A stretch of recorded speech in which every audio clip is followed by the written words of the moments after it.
Então aqui, vamos ouvir a...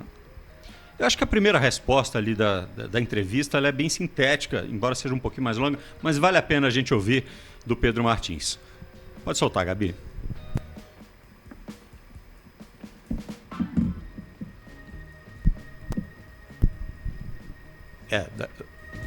Que conseguir se conectar com as melhores práticas do mundo, e tudo isso o Nico tinha. Né? E ali foi importante porque a gente queria também um treinador com experiência em competições sul-americanas. Né? E em todo esse processo, para a gente ficou claro que ele preenchia os requisitos. O grande desafio foi fazer essa conexão entre os requisitos e tudo que a gente identificou e a prática. O dia a dia. Né? E a gente sabia que ia ser necessário um esforço dos dois lados. Um esforço do clube e um esforço da comissão, do treinador, para que a gente conseguisse entender e identificar essa forma de trabalhar. E posso falar que houve um esforço muito grande dos dois lados. Mas a partir do momento em que a gente conseguiu identificar essa distância, o primeiro ato foi, e aí acho que pode até ter sido um ato falho, foi insistir. Vamos insistir porque, quem sabe, funcione. Vamos trabalhar mais, vamos insistir mais, vamos fazer com que isso dê certo. E usando o Campeonato Mineiro como justamente esse período para identificar, cara, vamos insistir para chegar nessa conexão. E a partir do momento que a gente foi identificando uma distância importante entre o que era método e crença da comissão e método e prática do Cruzeiro,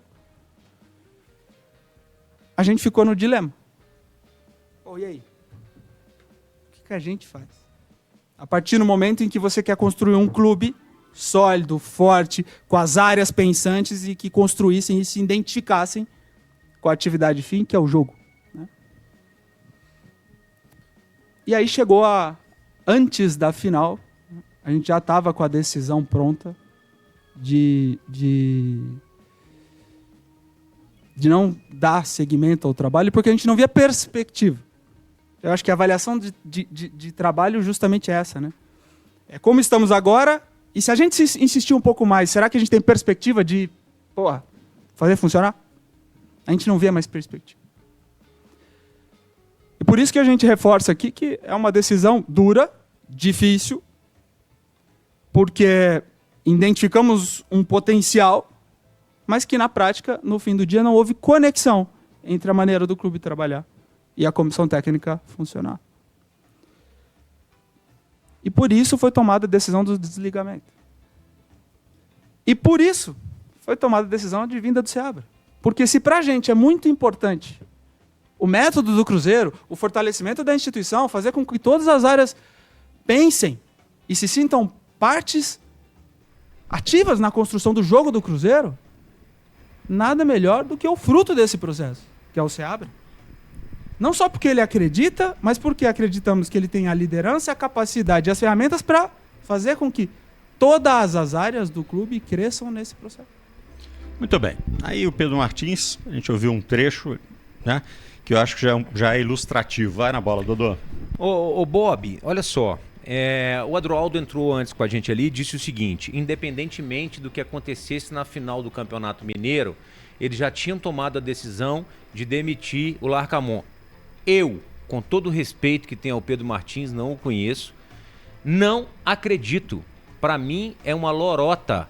Quer dizer que o Cruzeiro vai lá, joga pra caramba, CJ, contra o Atlético, enfia 3-0 no Atlético, dá um show depois de ter empatado um jogo na Arena MRV, despedida de Marcelo Moreno, que é outro fiasco que a gente anunciou que podia ter acontecido aqui na semana passada, e ele ia mandar o Larcamón embora, depois de 5 anos sem ser campeão.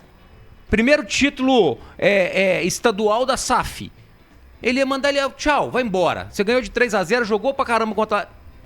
Pra mim é lorota. Vai bola, Gui. Ô Bob, eu acompanhei atentamente a entrevista do Pedro. O Pedro é um rapaz muito articulado, se expressa muito bem. Mas hoje eu achei que o Pedro foi bem infeliz na maior parte da entrevista. Mas eu quero começar pela manhã. Hoje, no 98 Sport, o Jorge Nicola, explicando a saída do Larcamon, informações de bastidores que ele tinha, ele disse que o Larcamon, o Pepa e o Pessolano tiveram um problema dentro do vestiário, que os três igualmente tiveram problema de disciplina. Deu a entender claramente isso. Se essa informação... Primeiro assim, o Nicola, para conseguir essa informação, ela saiu de dentro do clube.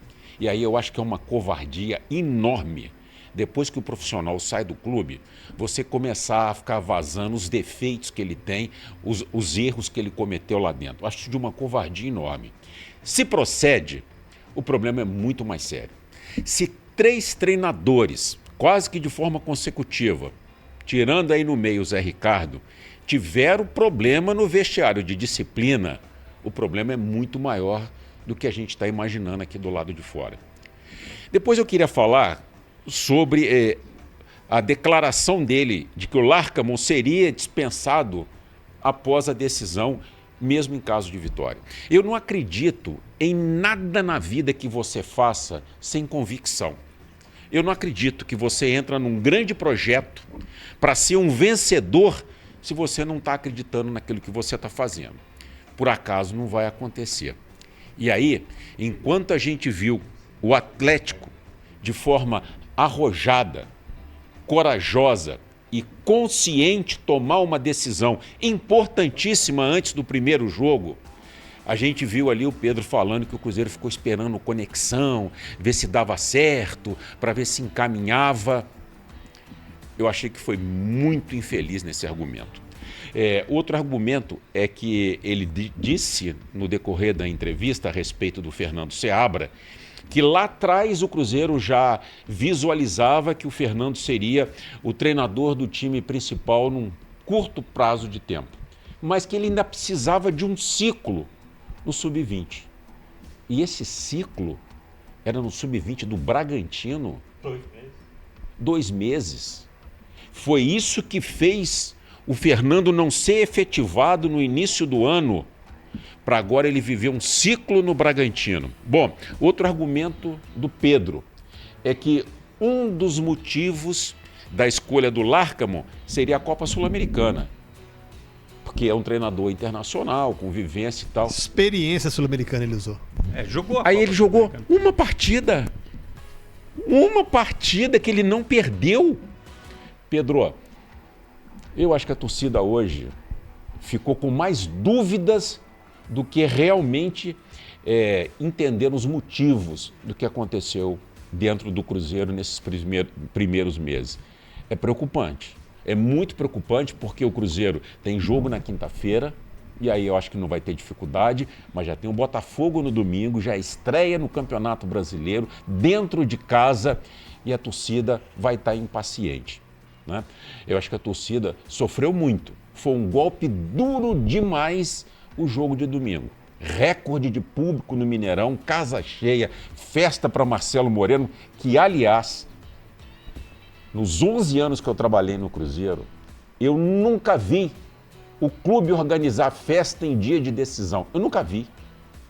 Você toma todos os cuidados num dia de decisão. Nem camisa a gente estreava. E o Domênico ainda contou isso aqui semana passada. O medo que a instituição tem de perder o jogo. E aí se organiza uma grande festa, parecendo que o título era uma questão de uma mera formalidade. Também o Cruzeiro não explicou por que o Marcelo Moreno teve o nome dele inscrito no BID. Essa aí é demais. Eu não entendi. Por que o Marcelo teve o nome dele registrado no BID? Não entendi. Se ele não entrou em campo. Então, assim, eu acho que a coletiva de hoje, o Cruzeiro deixou mais dúvidas do que trouxe esclarecimento. Eu vou ser muito breve, muito rápido, concordo demais com o que o Dodô falou, também acho, Lorota, concordo demais com o que o Guilherme falou e pela experiência que tem, só tenho que assinar esse cheque em branco e bater palma, mas engraçado, né, o Pedro, falar em erros e mais erros e continua errando e vai assim, vai justificando para o torcedor sobre um planejamento feito com um treinador que chega e passa uma lista, e obviamente essa lista tem o aval, ou você acha que Cifuentes, Barrial, Vidalba, de Neno, próprio Lucas Romero, eles vieram porque a diretoria entendia que realmente esses eram os jogadores necessários, independente do treinador. Porque se for o Paulo Tuori, o Daniel Seabra, o Felipão, o Vanderlei Luxemburgo ou o Tite, tanto faz. Essas são as peças. Não! O Larcamont teve importância nessas contratações, sim.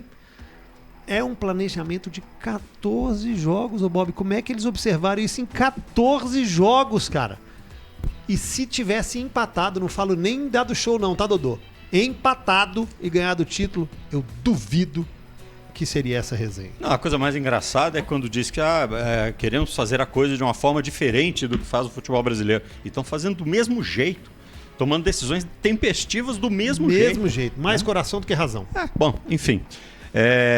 Eu acho que é um grande passo na carreira do Seabra, que acho que é um talentosíssimo.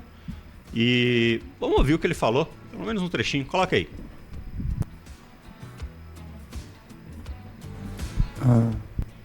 Posso fazer uma introdução? Depois você vai. A felicidade é recíproca, né? Não só pela conquista de uma oportunidade importante para se fazer um trabalho de impacto no cenário aí do futebol nacional, mas sobretudo por causa daquilo que já foi construído aqui, em termos metodológicos, mas também em termos de vínculos pessoais, de construção coletiva. Quer dizer, algumas vezes durante o dia eu me referi da emoção que foi encontrar as pessoas e de como as pessoas me receberam, né? Então você percebe, começa a ter a dimensão daquilo que você viveu e que você ajudou a construir.